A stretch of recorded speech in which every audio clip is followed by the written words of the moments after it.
That's dope. Okay, we're gonna go. Um, what's one of your favorite comfort foods?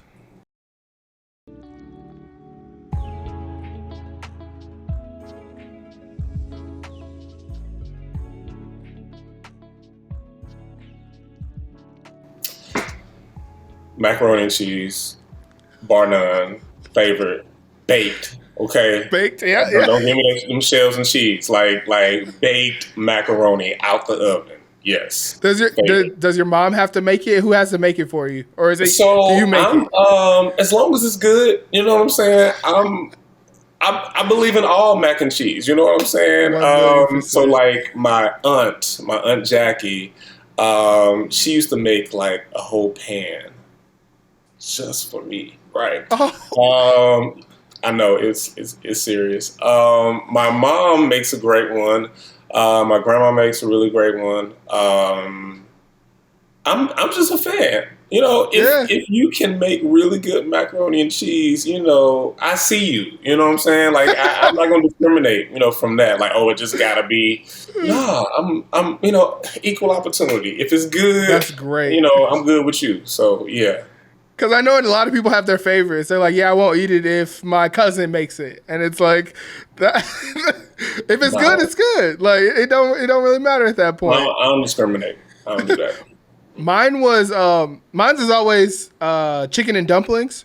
My grandma used to Mm, make chicken and dumplings for like holidays. So like yeah, Thanksgiving, we would have that would be one of the sides would be chicken and dumplings, and she would hand make the dumplings and like spend all day yeah, boiling the broth. Like it was yeah, just it's just one of those things that's so nostalgic for me that like after she's passed, I still make it on Thanksgiving for my son and like my family because I'm like yeah. these things matter. Like They matter. those the we act like the food doesn't like give to our souls and give to like it carries on that culture that we love so much. No, it's called soul food for a reason. You know what I'm saying? So One yeah, million percent. absolutely.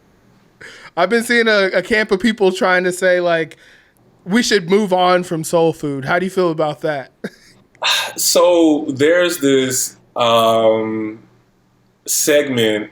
You know, Evelyn of the internets. You know I her. don't. Yeah. So dope content creator. Okay. She and oh, I forget her name. Dang it. They have a segment through PBS on YouTube called "Say It Loud," right? Mm, And they talk about a lot of like black cultural things that affect like black people in America, from like mm, naming conventions to food representation, or you know, just the Pan African, you know, just all of that, right? And they have one on food.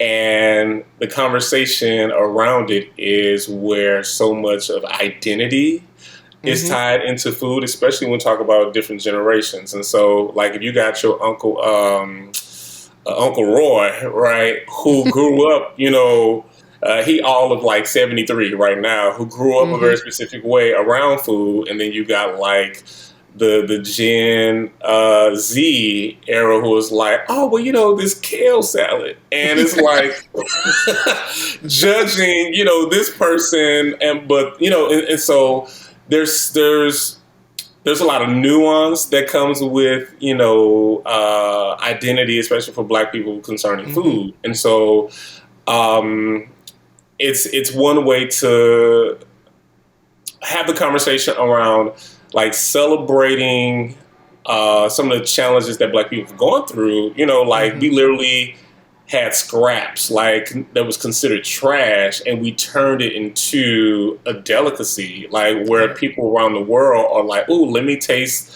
these greens," or "Let me, you Yep. know, chitlins," or all these things that were literal trash that we turned into a work of art.